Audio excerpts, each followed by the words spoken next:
When did you realize that stakeholder management was really a thing, and how did you get good at it? Going through the process is necessary because turning book knowledge and expectations into practice, I believe, for me, took experience. What's your playbook look like? What does the first 30 or 60 days look like for you in a new gig? Asking people their opinion and actually listening, and then along the way, starting to make incremental changes when you have a feel for what may need to be done. I went through a period where all of a sudden I stopped learning about technical things and I started learning about business things. And I think this is crucial for leadership roles, to bring your experience and to bring things from outside of your day job, right? What have you read? What have you thought about? How do you think about solving problems?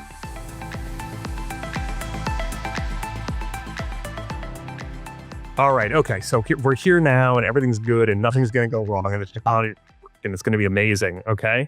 I mean, just to get things kicked off, I'm actually super interested in the following, because we've been talking for a while, this kind of thing, but thinking about your background and the fact that you've sort of made the leap from individual contributor up into management, up into leadership, I'm super curious about the transition, and in particular, as you went, what was surprising about the different sort of levels? Do you see those levels the same way I do, of sort of, hey, management's kind of a different beast and then leadership's even more of a different beast? And if so, what kind of shocked you along the way?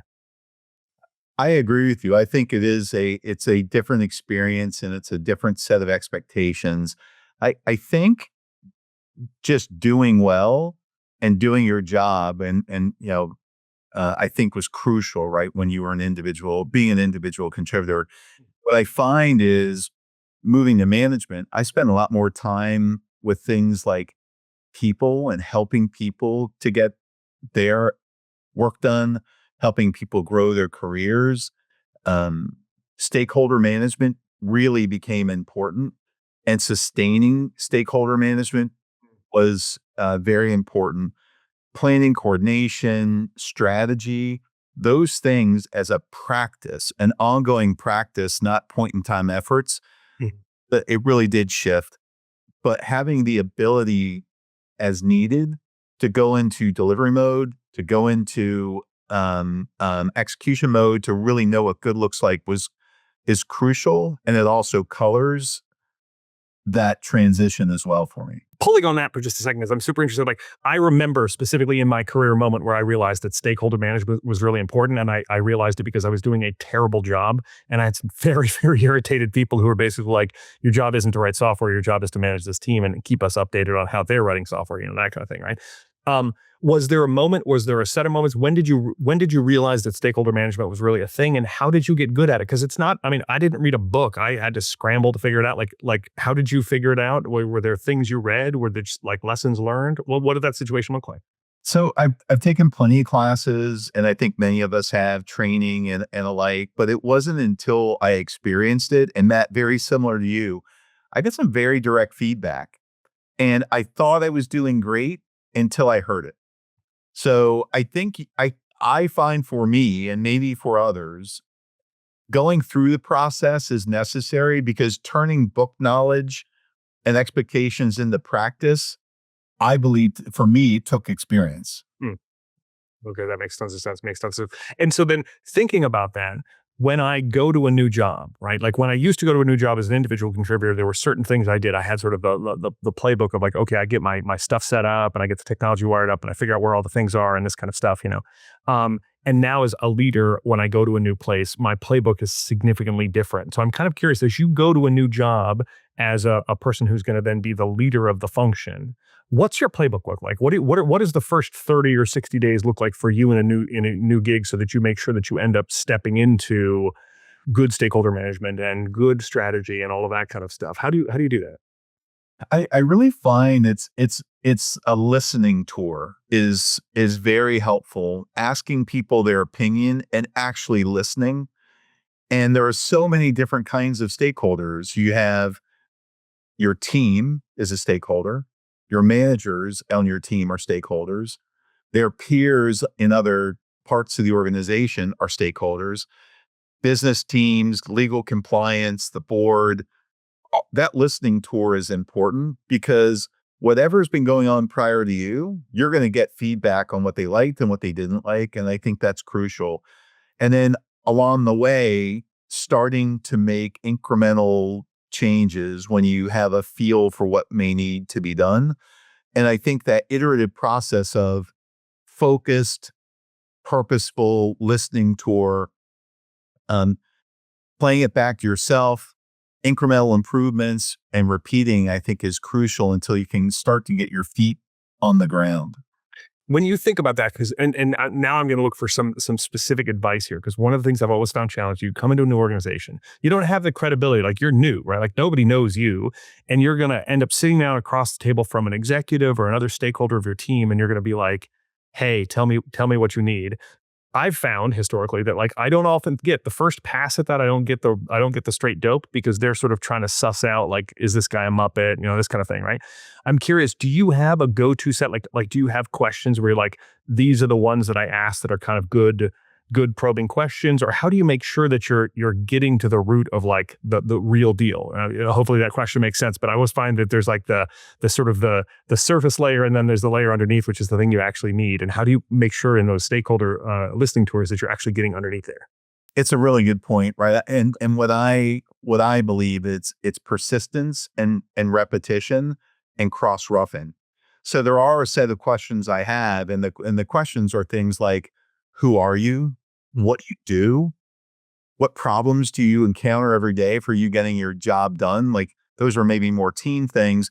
But as you start to do stakeholder management more broadly, and especially in the security field, you may hear from a router person, you may hear from a software developer, you may hear from a legal or compliance person, or just a business person trying to do their job.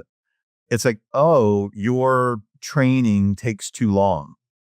Your security training takes too long out of my day, and I don't find it relevant. So that gets in the way. You may also hear things like, oh, your security review takes too long and it's too manual. I think each of those open-ended questions, who are you? What do you do? How's my team work with you? What do you see as frustrations and issues, are important. But I also ask the question, and I agree with your point about leadership roles. I also ask the question, if there's anything, right, at all that isn't working, I want to know. It doesn't have to do anything with my team. I just want to understand the pain points that you have.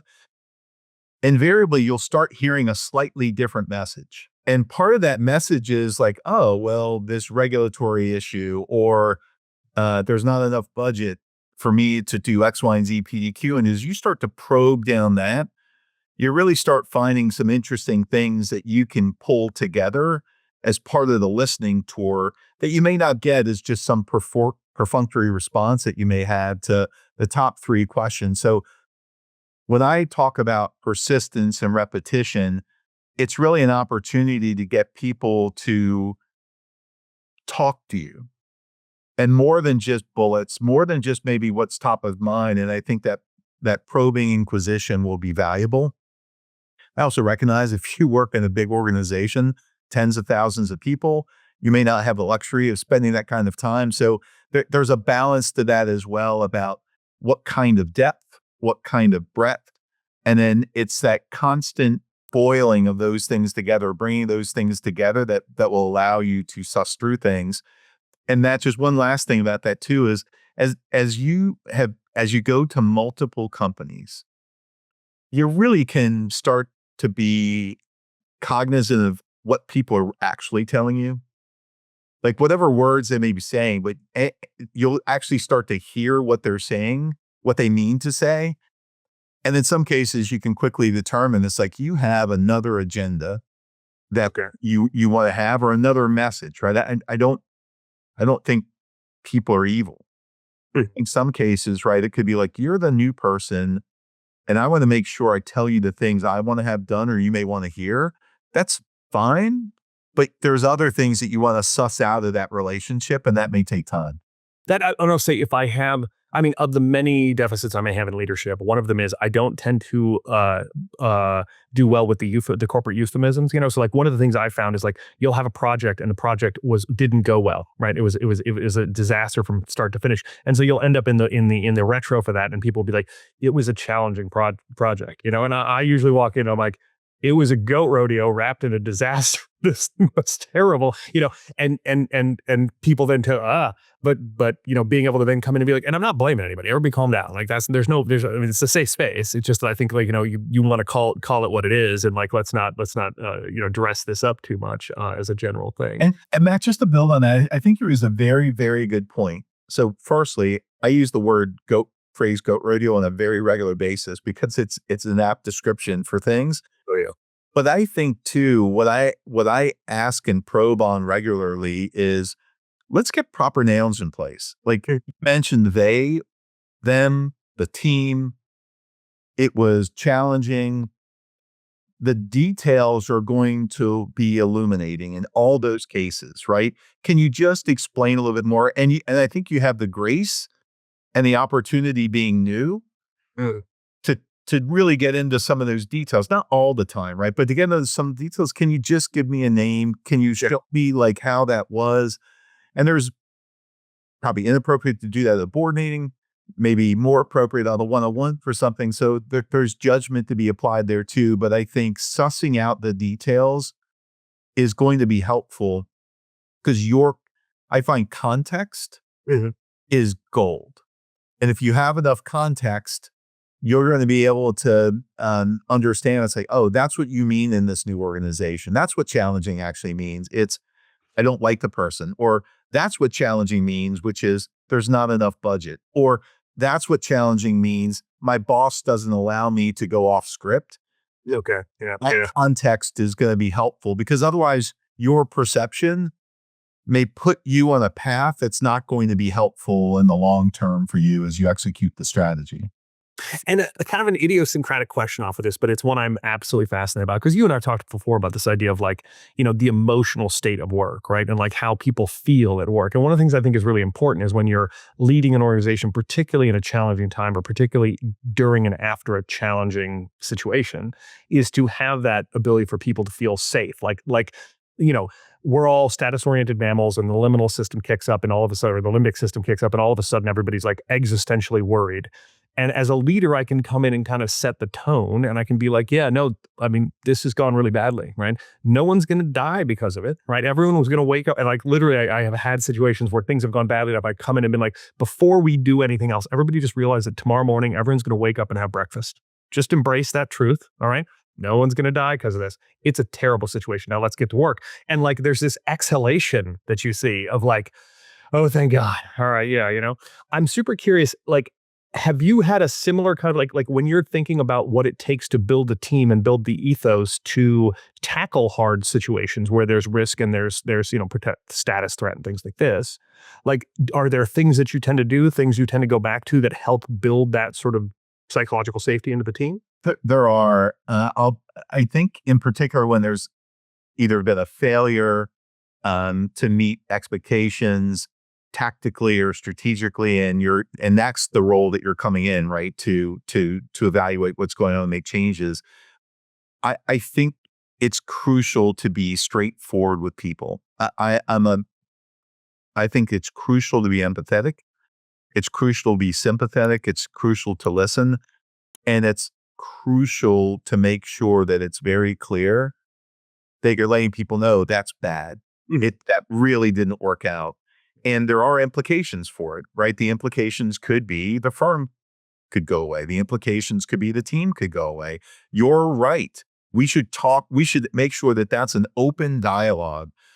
And I think what I believe you owe your team and even your peers is to get that out in the open. I agree with that. I think it's cathartic and to talk through those issues and to just be honest and real with people. It's a cathartic exercise to get it out and to listen. And it's not meant to be a complaining exercise. It's not meant to be a coffee chat, right? It really is meant to be a valuable ability to get those items out of your head. Now let's fill that in with something that is practical. Let's go the next step. Then we're going to take the next step. And then we're going to take the next step. We're going to evaluate and we're going to figure out what the next step is too after that. it's fascinating. Like, and just to riff off that for a second, and then potentially change topics. Like, there's a book written by Gene Kranz. He was the mission director for NASA for years and years and years, and did like the Apollo missions and Gemini and Mercury and things like this. And it's fast the stories that he tells about early NASA, where you'd think like everything had to be like wired up and totally buttoned up, and they were doing science, and the guys had pocket protectors and those short sleeve white dress shirts and stuff like this. And then you realize, no, they messed up everything. Like every single thing they tried, they messed up at least 3 times. But they were a learning organization back then. So every time they would screw something up, they would get everyone in a room and be like, okay, what valuable lessons did we just learn? And then they would be better the next time. And I've thought a lot about the environment they had to build to do that, and how much of that had to come from leadership that was like willing to give people space and willing to listen and willing to show up and say, what we're doing is truly hard. We will not screw up the easy stuff. Like, it is unacceptable. You cannot screw up the easy stuff, but the hard stuff's hard. And like, we're going to be okay if we screw it up, as long as we come back and like learn from it. I've worked at places that have done that well, and it's been a miracle. And I've worked at places that haven't, and it's been a struggle. You know what I mean? It's just, and it's so much comes from sort of the tenor of leadership in that context, I think is sort of the observation. I'd like to build on that too, because there's another, so fast forward 20 or 30 years, you have the space shuttle program. Yeah. And the organization has shifted. Maybe even the organization has become brittle. Maybe the organization has been much more focused on the optics of delivery versus delivery, the optics of being right all the time. And when I think about it, and I think about the studies that have come after some of the space shuttle disasters, right? Challenger, right? That voice of feeling confident and comfortable, right? That like, listen, I have to say, no, we can't launch. Mm-hmm. Yeah. And to couch real risk terms into gobbledygook so that it would be less I don't know, damaging your career. Embarrassing. Yeah, exactly.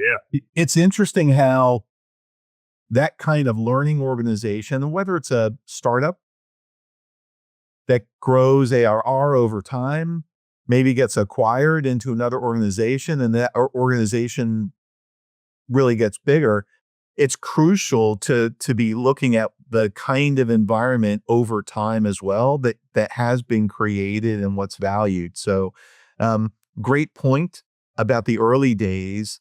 And then also too, another learning opportunity for asking what happened to the organization. Yeah, well, and I think, and it's a great arc, because I think that I've seen this before, where early days when you don't have a lot to lose, right? When it's you and a couple of escaped German scientists, and you're like duct taping rockets together and that kind of thing, like it's relatively easy to be like, we're going to take a flyer and hope for the best, But once they had built a track record, it became harder and harder, I think. And I wasn't there, but like in the histories that I've read, and I've seen this in other organizations, where once you've been successful, it almost becomes harder to fail, right? Because now there's not just reputational risk for yourself, but there's like I'm a $200 million ARR business, and I can't let that line of business suffer. It's like, so we're not going to take the big leap. We're not, but like when you were a startup, you might have been able to wager it all, right? Because like the relative risks, which I just think is super interesting. There's another great article. It's a Harvard Business School review on Kimberly-Clark paper. Okay. So Kimberly Clark, which is Kimberly, Wisconsin, was a cardboard manufacturer in the late 1800s, and was in a high margin business. Cardboard used to be a high margin business. And in Kimberly, Wisconsin, they had the falls, the water, and water was the motive force to drive the factories. Over time, that became a low margin business. And Kimberly-Clark started to cut themselves to profitability. And by the way, you can't do that. While they did try to be more efficient, there was a recognition at a period of time, right, that we need to do something dramatic, and we may need to sell the mills, the cardboard manufacturing mills, which is Kimberly, Wisconsin. And the angst, and your example, that 200 million ARR example, the angst of doing that, everyone said, you can't do that. Like, we're a cardboard manufacturing company. So the rigor that was applied was saying, like, we know where this ends. We're designed to be a high margin business. We're not designed to be a low margin business. We're going to have to figure something else out. What are really the core things that we do? And they had expertise in paper manufacturing. They had expertise in understanding, what people wanted and how they wanted it to. They were delivery oriented, great engineers. And the decision was made to sell the mills, to take the money that you can get, the capital, that you get from the sale, and take the best people you had and rebrand yourself. And now Kimberly-Clark is still in a high margin paper business, and they sell things like Kleenex, I think, and paper plates. And that continues to be a high margin business. So the challenge there is it's important to keep that in mind. Like, we have to run the 200 million ARR business. We need to be mindful of it, but realize that one day we may need to sell the mills. I think another example of that could be, right, GE, right, General Electric, growth through acquisition, great products, eventually had GE Capital, right, as a product, like, oh, we're making money with money. We'll use GE Capital to fund engines, healthcare, all those other kind of things. And then eventually it's like, wait a minute, some of these businesses are not high margin anymore. And we're having some businesses actually support and prop up these other businesses. And what do you do? And now GE is they sold off everything. Sold off GE Capital, sold off healthcare, sold off a whole host of things, and got to a core set of functionality. And now, and I'm not making a statement that somebody should buy or not buy any of the companies I mentioned. That's not my point there. But they're in a position where they appear to be stable. They understand what they're doing. They are in the business of focused attention, and the stock seems to be okay. So, but I think to me, the dialogue, the back and forth is like, well, and I think this is crucial for leadership roles, to bring your experience and to bring things from outside of your day job, right? What have you read? What have you thought about? How do you think about solving problems? Challenging the assumptions that you have. I think and being receptive to the challenge, I think, is also crucial. And there's places, and maybe you do need to sell the mill sometimes, right? Yeah. So curious, and pivoting perhaps inelegantly, but you mentioned sort of bringing things in from outside, or from outside potentially your specific role. One of the things that's interesting, and I see this with folks who are, candidly our vintage, right, where you've had a varied career, you've done a lot of different stuff.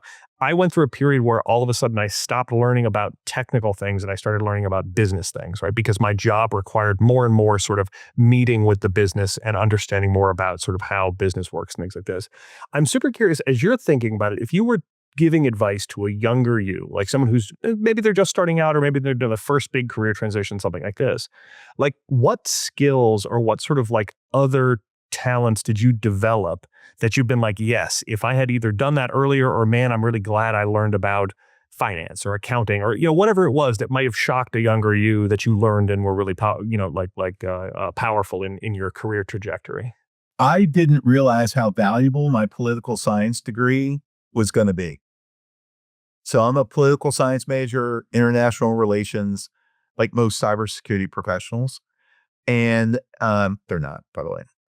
So I found that history, economics, statistics were very, now, like, we're super helpful, because that is business. And I also thought it was very helpful that I was forced to take calculus and calculus-based physics. And I think all of those things together are helpful. And at the time, I didn't realize that having exposure to those concepts, talking about them, learning about them, was going to be beneficial. One specific example, I remember taking an oil politics class.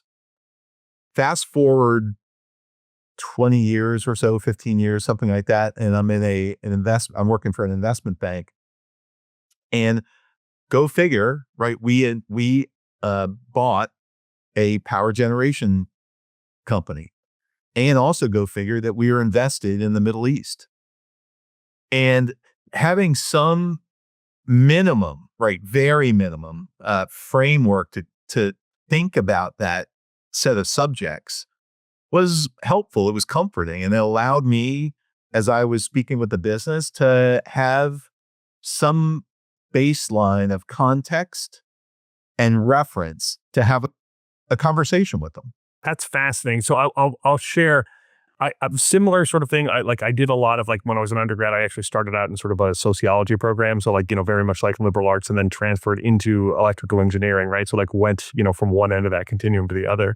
One of the things that's been fascinating to me in my career is how much the ability to think in different ways, right? So, like, differential equations taught me a way to think like an engineer. And, like, you can literally tell, like, do you have an engineering degree? Can you think in differential equations, right? Like, that's kind of what they're doing over there, right?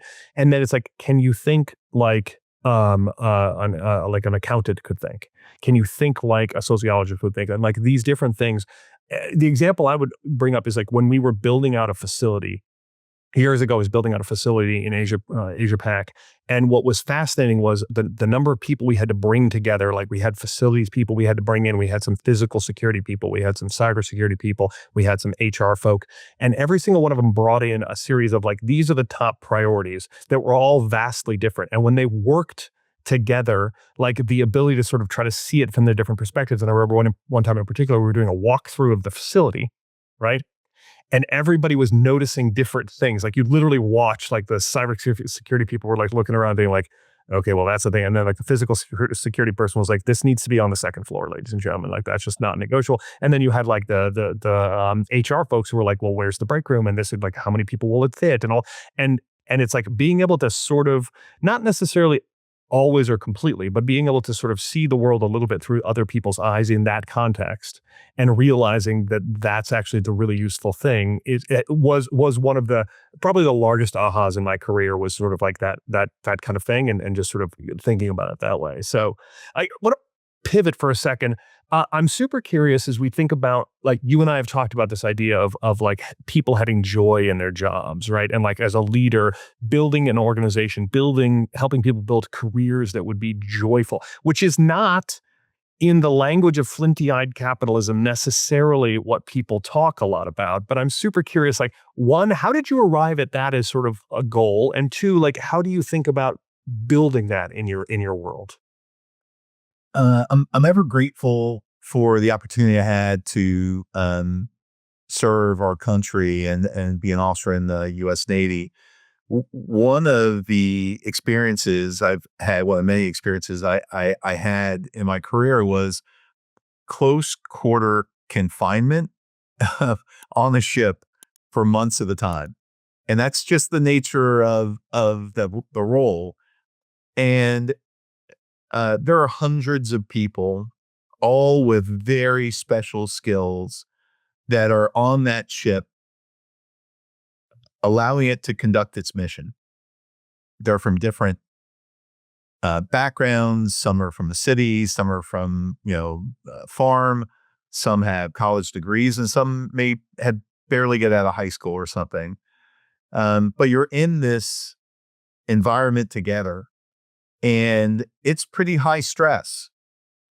And in many cases, there's sleep deprivation, and there's a high expectation set as well for delivering. And in some cases, right, you're near machinery, which could be very dangerous, and you're doing, in many cases, dangerous things. So you could just do your job, and that's expected. But I think, though, is you're more than your job. You're more than your education. You're more than your training, and you're more than the uniform or whatever that you may have. And what I found was people worked better when you looked at them as a whole person, and understanding that even doing hard things that had zero tolerance for an error, you could still have joy. And I took that from that environment, and I trying to create those small moments where that joy could be, and then hopefully stringing more and more of those moments together over time. But I think about that coming into the corporate world and with my team, and it is different, right? And there's a responsibility, I think, in the military for people's um, outcomes outside of work and inside of work. And there's usually a rational and reasonable reason to have that separation, right? For the corporate world too. But getting to know people, understanding what their burdens are, and trying to create space and time for them to breathe, space and time for them to explore other items, talk to them about what their passions are, and get them off the hamster wheel that they're on every single day. Any little bits of space and time to provide for people, to me, is the most important way to show empathy, respect, sympathy for people. And if you can, and the way I have approached that is modernizing the technology that we have, and even the adjacent technologies outside of our team, automating and orchestrating the tasks that people have day in, day out, and data-led insights has, to me, has created a flywheel for space and time, and even free cash flow. And that space and time is then a resource to be applied to the people so that they can start to experience joy in a variety of different ways, right? So it's fascinating when you mention that. I'm super curious. Like when you think about the investment. So we're like I'm a new leader, or I'm a leader that's been in seat for a little while, but I don't have this flywheel. I don't have this sort of thing. I'm looking around at my team, and we're all kind of trapped on the hamster wheel. Like, and maybe there isn't a silver bullet, but I'm kind of interested in like what's the first step forward? Like what would you do in that situation to be like, hey, we're going to start cracking this code? Because obviously it's a journey. Is it, hey, let's go get some insights about what's going on so we can figure out what to do? Is it, hey, let's sit down with the team and understand what direction we're like? What's your first step to sort of like begin to, I guess, slow the hamster wheel? I'm not exactly sure how to do the analogy, but you get my sort of where I'm going with that. So I'm going to join a few things that we talked about earlier together. So that listening tour is important. Asking people what you do, how you do it, what's going on. What I have found is you'll uncover tactical and strategic issues that need attention. And in some cases, it's a strategic issue that really needs to get solved for the hamster wheel to even just go away. Like, like let's remove the hamster wheel altogether, right? Through this strategic set of initiatives that we're going to go do. But tactically, right? There are things to slow that hamster wheel down. I think as a leader, it's important to give yourself a little bit of grace too. I think your incentive, like, hey, I'm gonna do something. I'm gonna show that I've arrived. I'm gonna get a couple of wins underneath my belt, and it is important. But I think in some cases you need to observe that hamster wheel for a while, because it may be slightly different than the other hamster wheels that your team's on. And you may find with just a little bit of observation and time that by addressing a couple of tactical things, you may free up a lot of space and time for people rather than only one. But in some cases, it's what is a Star Trek phrase? The needs of the one are more important than the needs of the many, and the needs of for people who are familiar with that movie and TV show. In some cases, you really do need to help one person, one tactical thing for a particular person for a very, very good reason. And in some cases, getting a feel for what multiple people are doing, even across teams, is important. I do find that measuring is crucial. Mm. Measuring sustainably over time is necessary. And the investing in the ability to have that kind of observability is crucial. one of the things I found was people were on hamster wheels because nothing was being measured. What I would ask a variety of questions. I ask, who are you, what you do, how are you doing it? But I would ask questions like, well, how many identity access management tickets do you open and close a day? And usually the answer would be a lot. Yeah.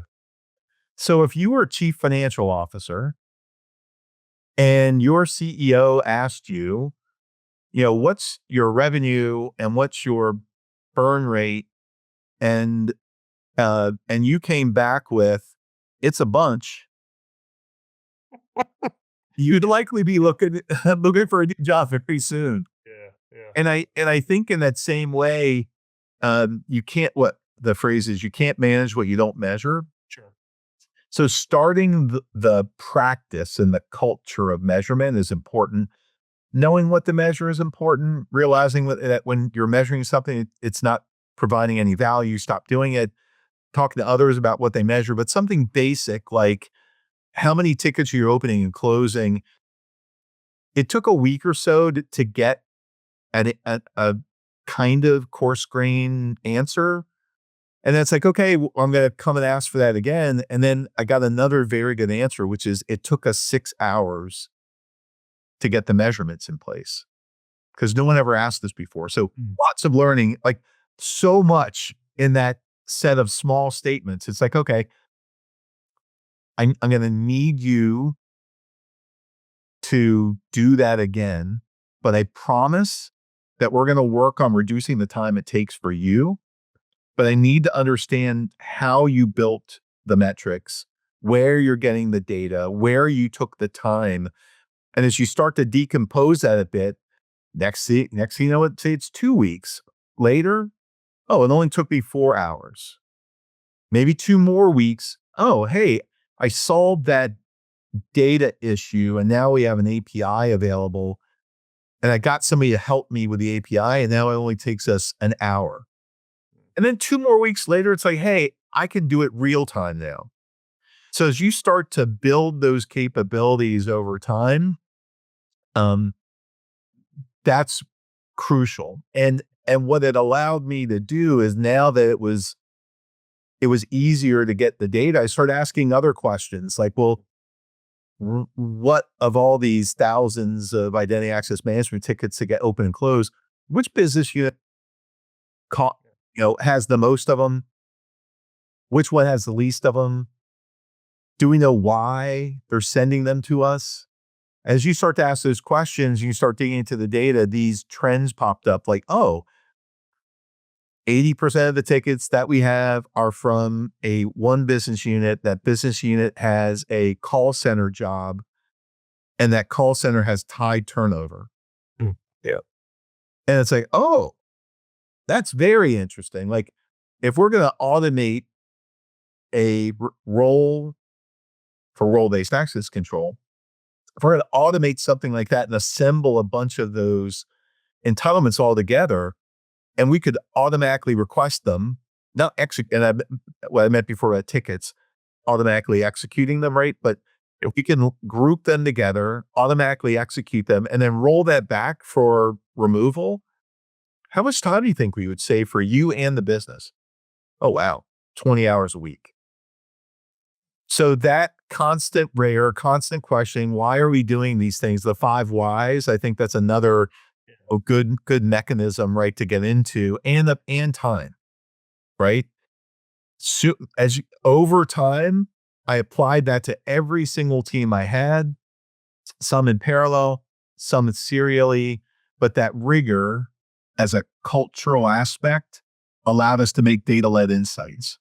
So that's where, and the cultural aspect of it, I think, is so interesting. I want to pivot in just a second, but just make an observation, not to be overly militaristic, but to say, like, I listened to a guy who was a U.S. Marine Corps dude, and he was talking about why is it that the medals on the dress uniform are 1/8 of an inch up and centered.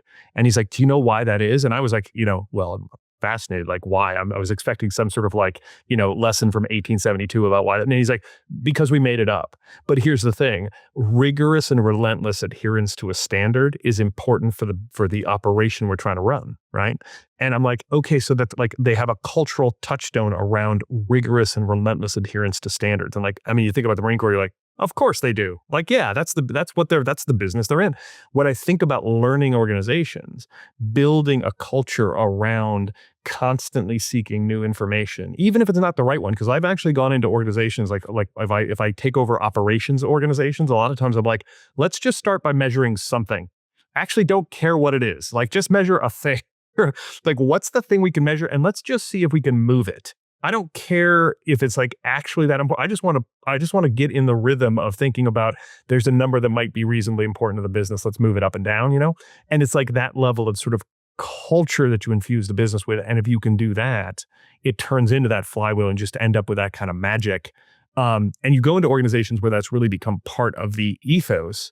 And it's like, it's superpower if you can build that sort of thing. But it is those building blocks of like, okay, so does everyone agree that getting access to this information, while difficult, might be useful? 2, does everyone agree that looking at this periodically is not a shame-based exercise where I'm looking around for someone to fire? And 3, could we do something? Like those, like building those building blocks is a hugely powerful thing in organizations, I think. I definitely in agreement with that. The one thing that building that culture is helpful with is people will be creative. People will suggest data sets. Because of their experience. Hey, have you thought about this? Had some free time, and I know how we acquire data sets. I know how we normalize data sets. I know how we trend data sets. I just took it upon myself. And oh, by the way, I found something interesting. This metric that came out of it, this trend, actually connects to other kind of trends, and that's great. But I also promote and highlight and am very happy when some of my team spends a sprint or 2 looking at a new data set and they go, nothing there. Yeah. It's okay. It's okay. You looked. Yeah. That's part of the rigor. We're like, there's something in this data that we can suss out. And even if it's, we looked and that's it. I think, you raised a very quick point that I wanted to highlight, right? Which is, sometimes people are afraid when you start trending and analyzing data and looking to be efficient that they're going to lose their job. And part of that safety that we were talking about a little bit earlier, right? Creating a culture. Part of that is like, I recognize that that's a true statement. Like, to tell people, it's like, you're right. It's not going to stop us from doing it, but you're right.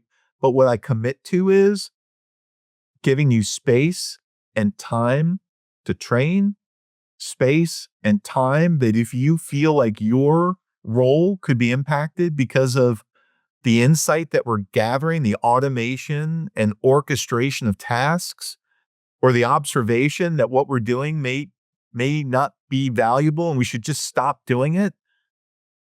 We have roles for people. We'll invest in you. And at the very least, if we've gone through the process and invested you and there isn't a role, we're gonna continue to treat you with respect, empathy, and sympathy.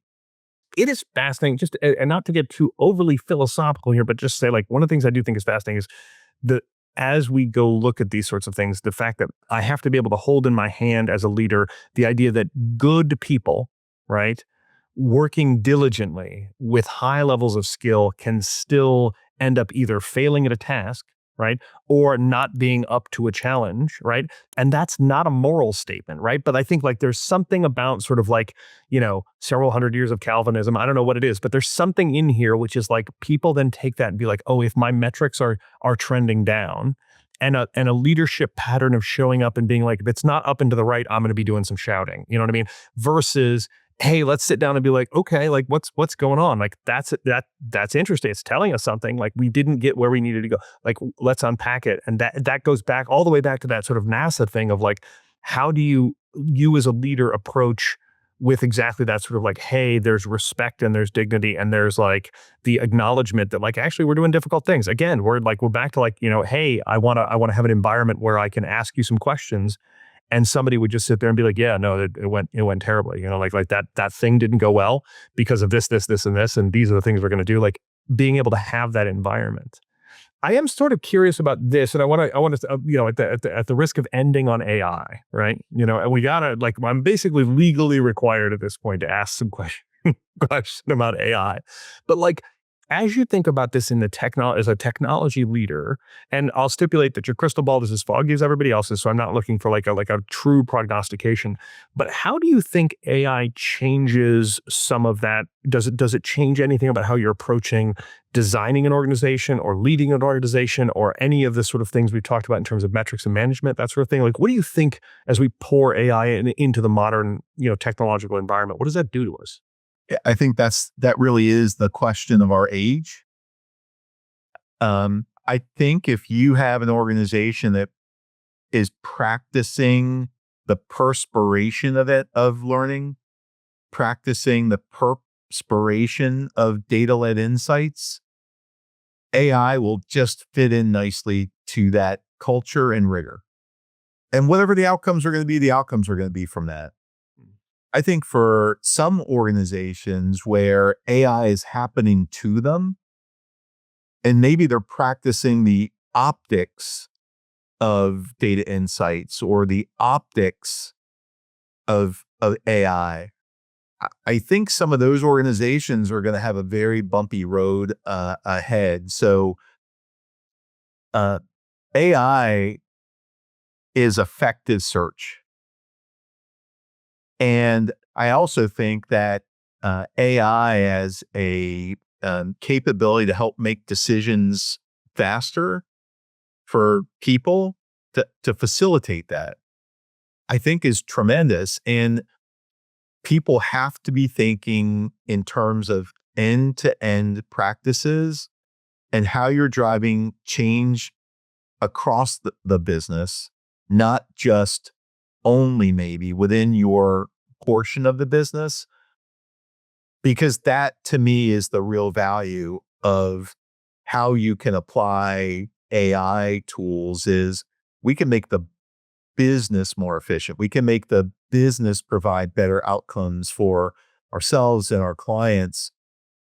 And having the ability to take the insight that you gather from whatever perch that you may be on in the organization, and then know that you can drive that insight forward, that's going to be a set of skills that is going to be valuable and recognized as we go forward. I'm curious about one thing, and sort of potentially, one of the things that I have seen in the conversation is this idea that AI may be able to displace entry-level jobs or jobs at the sort of the beginning of the career ladder for people because it does a certain level of analysis and things like this. But really, the picture people want to paint is sort of one very senior person and then like a series of robots assisting them, right? So like, you can imagine that at the end of, sort of the end times here, it's going to be like every company has like one, geriatric person who has all of the sort of domain knowledge and armed by a series of robots. And it's like 4 of these companies at war with each other, not to paint too much of a, William Gibson scenario.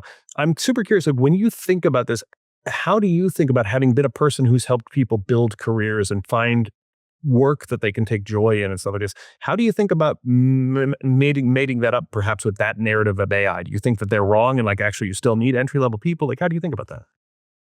I do think that companies will need entry level people. Maybe go back to that analysis of low margin business, high margin business example.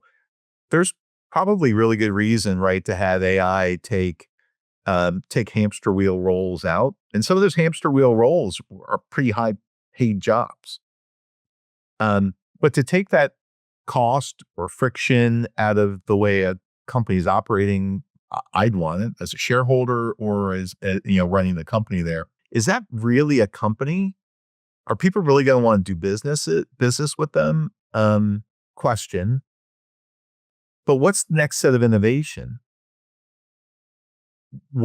So where do are you going to make the Kimberly Clark example. So sure, you're doing cardboard now, but are you going to turn into a Kleenex company, or is the next the old, experienced older person with a bunch of bots, to your point about fighting each other, does that just also compress all of them too? So what's the next challenge? What's the next body of work?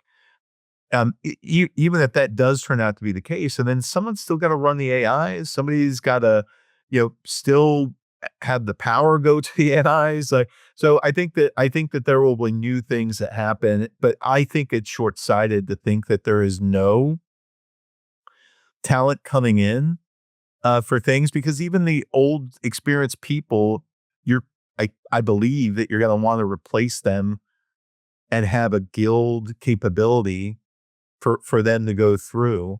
And I think there will be other opportunities for people to take their passion, Mhm. skills, and experience and knowledge and apply that to something unique. So I don't think the capital markets goes away. I think that there will always be interesting and innovative things to invest in, and the capital markets to enable them. And I think for people coming out of school or reaching a certain age and they're trying to figure out what they do, what I would think about is think less about maybe the role as like a hard stake in the ground, but think about a role maybe as a stake in the sand, and then start to take your passions, your experience, what you like to do, try things on for size, lift up. Is that about right? Does it feel like I'm being effective? Am I helping other people? Am I able to take care of myself and my family by those choices that I'm making?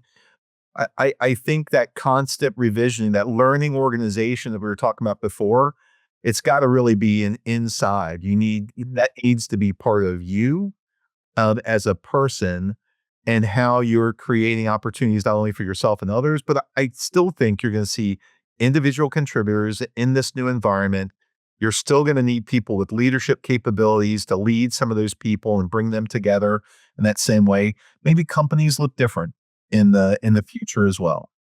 It's fascinating. And just to round it out, I mean, like what you said resonates with me deeply. And like one of the things I watched with interest is sort of the history of manufacturing. And you look at older manufacturing plants, sort of like in the 1920s and 30s, and people were largely there as sort of cogs in a large machine.